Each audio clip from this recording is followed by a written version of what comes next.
Hello नमस्कार दोस्तों, आप सभी कैसे हो। आई होप आप सभी लोग अच्छे होंगे दोस्तों। तो आज हम सीखने वाले हैं मैथ का वो वेरी इंपॉर्टेंट टॉपिक जिसे कहते हैं सरलीकरण यानी सिंप्लीफिकेशन। सिंप्लीफिकेशन कैसे हल किया जाता है आज की वीडियो में आप सभी लोग जानोगे। चलिए आपका टाइम ना नष्ट करते हुए सबसे पहले हम सवाल की ओर ही चलते हैं।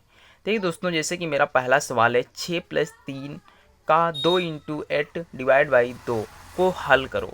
आप समझिए, इस सवाल को हल करने से पहले एक रूल पता होना चाहिए जिससे हम कहते हैं बॉड मास। क्या कहते हैं? बॉड मास। आप लोगों को ये बताते हैं बहुत ही सरल तरीके से। समझिए, पी का मतलब होता है ब्रैकेट। क्या होता है? ब्रैकेट। ऑफ का मतलब होता है का।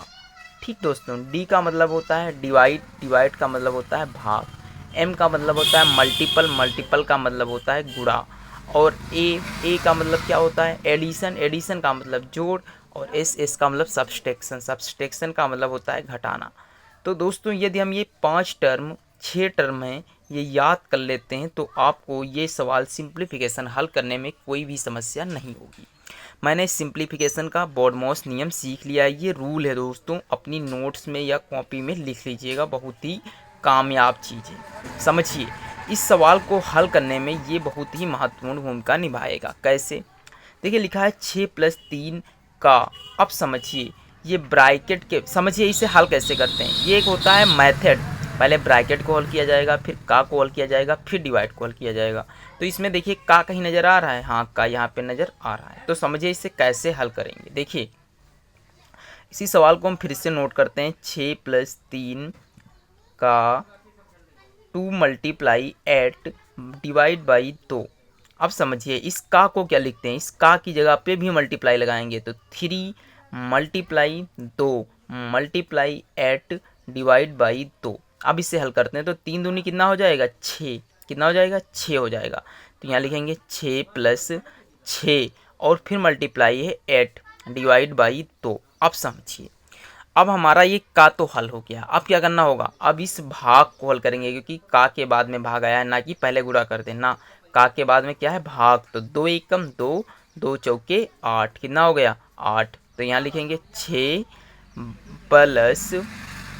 × 4 डिवाइड बाई 2। कितना हो गया? Divide by 2।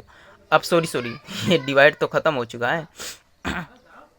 अब समझिए, 6 की मल्टीप्लाई अब क्या कर देंगे? 4 से, क्योंकि ये भाग के बाद गुणा आता है। तो 6 चौक कितना हो जाएगा? 24 और प्लस का 6। तो इसे हल करेंगे तो 24 और 6 कितना हो गया? 30। तो दोस्तों, ये रहा हमारे क्वेश्चन का आंसर। आई होप आप लोगों को ये सवाल समझ में आ गया होगा और बोर्ड मॉस का नियम भी समझ में आ गया होगा। अब चलते हैं अपने नेक्स्ट सवाल पे। नेक्स्ट सवाल बहुत ही इंपॉर्टेंट है। इसमें भी बोर्ड मॉस का रूल लगेगा।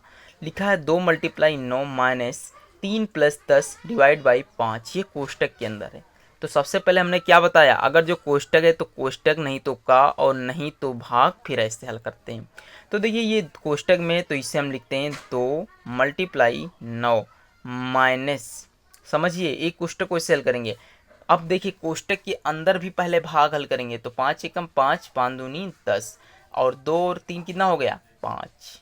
आई होप आप लोगों को समझ में आ गया होगा। कोष्टक मेरा हल हो चुका है। 9 की मल्टीप्लाई 2 से करिए। 9 दूनी कितना होता है? 18 और माइनस का 5। 18 से 5 घटाएंगे तो कितना बचेगा? 13। कितना बचेगा? 13। तो आई होप आप लोगों को ये भी सवाल समझ में आ गया होगा। बहुत ही सिंप्लीफिकेशन, एकदम नाम ही है उसका, तो एकदम सरल ही है। अब देखिए क्वेश्चन नंबर 2, वेरी इंपॉर्टेंट है क्वेश्चन। हेलो दोस्तों, अब हमने 2 क्वेश्चन कर लिए हैं। अब हमारा नेक्स्ट क्वेश्चन आता है। यहाँ पे भी आपको हम बता दें कि बॉड मॉस लगेगा। क्या लगेगा? बॉड मॉस लगेगा। तो यहाँ पे भी आप बॉड मॉस लिख लीजिएगा। ऐसे लिखते हैं। समझिए कैसे हल करते हैं। देखिए, यहाँ पे ब्रैकेट है? नहीं। ऑफ है? नहीं। डिवाइड है? हाँ, नहीं है। तो अब क्या करेंगे? MAS, सिर्फ मल्टीप्लाई से स्टार्ट है। तो सबसे पहले क्या करेंगे? मल्टीप्लाई। समझिए, लिखते हैं। इसे लिखेंगे, ये पेन नहीं चल रहा है। देखिए, इसे लिखेंगे 13 माइनस 8 की गुणा 2 से करिए, कितना होता है? 16। फिर प्लस लगा है, प्लस लगा देंगे। 3 लिखा है, 3 लिखते हैं। माइनस लिखा है तो माइनस, फिर 5। एम के बाद में क्या आता है? ए का मतलब होता है एडिशन, और एडिशन का मतलब होता है जोड़। तो समझिए, सबसे पहले अब जोड़ करेंगे तो ये संख्या किसकी है? प्लस की। ये संख्या है प्लस की। तो 16 और 3 कितना हो जाएगा? 19 और माइनस का दोस्तों थोड़ी वीडियो कट हो गई थी, इसके लिए आई एम सॉरी। यहाँ देखिए 19 लिखा है माइनस, अब 16 माइनस का 5। अब समझते हैं इसे क्या किया जाएगा। देखिए यहाँ पे एडिशन हो गया, अब आएगा सब्सट्रैक्शन यानी घटाना है। तो देखिए माइनस और माइनस क्या हो जाता है, प्लस हो जाता है। तो 19 और माइनस 16 और 5 कितना हो जाएगा, 21 हो जाएगा। अब देखिए 19 से आप 21 को घटा सकते हो, नहीं घटा सकते हो। तो 21 से 19 को घटाओगे तो माइनस का 2 इसका करेक्ट आंसर आएगा दोस्तों। तो आई होप आप लोगों को ये भी क्वेश्चन समझ में आ गया होगा। मैंने अब तक ये 3 क्वेश्चन कर लिए हैं, एक और क्वेश्चन सीखते हैं और जो कि वेरी इंपॉर्टेंट रहने वाला है। देखिए अगला जो क्वेश्चन है वो है 6 प्लस का 2 माइनस का 3 और माइनस का 4 और प्लस का 25। अब समझिए इस सवाल को कैसे हल करेंगे। देखिए बहुत ही अच्छा सवाल है। सबसे पहले जोड़ना है हमें, क्योंकि इसमें ना ऑफ है, ना एम है, ना ओ है, ना बी है। तो क्या करना होगा, देखिए ये प्लस का है और ये प्लस का है, ये प्लस का। तो 6 2 कितना हो जाएगा 8, 8 और 25 कितना हो जाएगा 33। फिर देखिए माइनस का 3 माइनस का 4। अब देखिए 33 और माइनस 4 और माइनस 3 हो जाएगा माइनस का 7। अब 33 से जब 7 घटाएंगे तो 25 आएगा। कितना आएगा 20, कितना आने वाला है दोस्तों 26 आएगा, 26 आएगा। तो दोस्तों आई होप आप लोगों को ये 5-4 क्वेश्चन बहुत ही अच्छे तरीके से समझ में आ गए होंगे। अगर ये वीडियो अच्छी लगी हो तो प्लीज़ लाइक शेयर बिल्कुल भी करना ना भूलें। अगर चैनल पर हैं तो सब्सक्राइब जरूर कर लें दोस्तों। मिलते हैं नेक्स्ट वीडियो में, तब तक के लिए जय हिंद जय भारत।